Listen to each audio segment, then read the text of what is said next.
Have you ever gotten this warning during your code development in Flutter, which says don't use BuildContext across Async Gaps? If you ever seen this warning in your code, it means you are trying to use the BuildContext after an asynchronous gap, like waiting for a future. This can lead to bugs if the widget has been disposed or removed from the widget tree. Now in this video, we will go through what causes this warning and how to fix it. For example, in my Flutter code, I have a method which executes an asynchronous method, basically any method that you need to await. Now, after this method execution, we immediately access BuildContext for any operations will causes the warning. In this code example, you can see I immediately use BuildContext for navigation or show snack bar, basically any operations that needed BuildContext.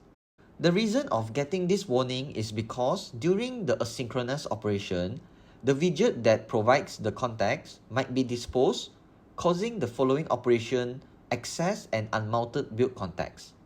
Whenever any function access an unmounted context, it will not be able to complete the function, or in this case, the navigator and show snack bar will not work.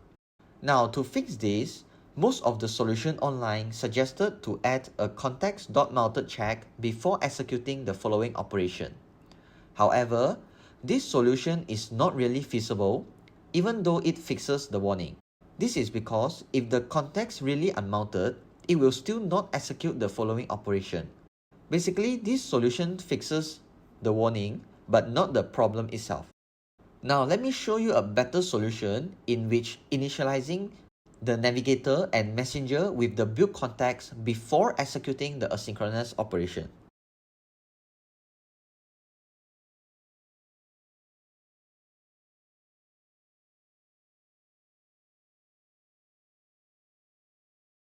By capturing the objects before the await, we're no longer relying on the context afterwards, avoiding the risk of using a disposed context. With this solution, the following operation will for sure be executed. This is how you fix the warning with proper solution.